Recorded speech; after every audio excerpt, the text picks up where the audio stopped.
Hi, my name is Amali Siddiqui, and I'll be going my Lab 2 with you today. So what is this? What's the purpose?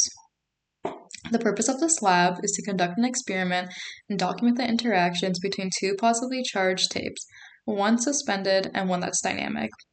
And you may wonder, how is this different from Lab 1? So this model displays distributed charge as opposed to the point charge assumption we had made in Lab 1.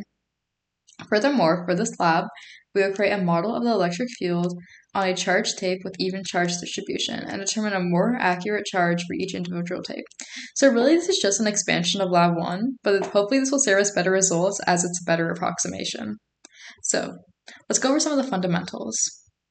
So some of the fundamentals are using tape to model electric fields of distributed charge, utilizing both Coulomb's law and Newton's second law in order to calculate the charge on each piece of tape, using the electric field formula, and using superposition in order to find the charge distribution across a piece of tape. So I've attached some of these visuals below that relate to these fundamentals. So to go over some base parameters, I listed my constants at the top, which are tape mass, tape length, and distance between two pieces of tape.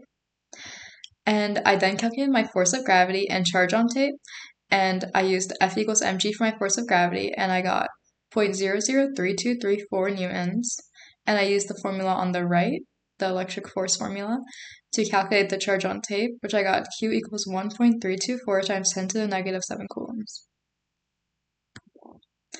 So, what were my results? So the charge on each tape was 3.489 times 10 to the negative 8 coulombs, while the force was 3.24 times 10 to the negative 3 newtons. As we can see, using superposition of segments provides a much different and hopefully a more accurate result than treating the entire piece of tape as a point charge. Here we'll move on to my computational model.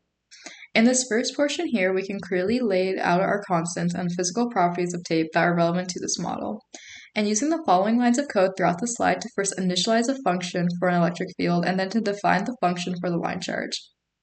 Also, on the right side from lines 63 through 79, we can see the code that created the models of the tape themselves. Now moving on to the next slide. Lines 82 to 99 that are created a nested for loop in which the electric force on each segment of tape A and each segment of tape B was calculated together through superposition in order to find the net electric force on tape B. And finally, the last piece of this code found the gravitational force and created the appropriate vectors of the electric force and gravitational force. Now we'll move on to the model. So here's the individual output from the glow script model. In this model, we can see the electric force in white, the gravitational force in yellow, the electric field in green, and the bottom tape in blue.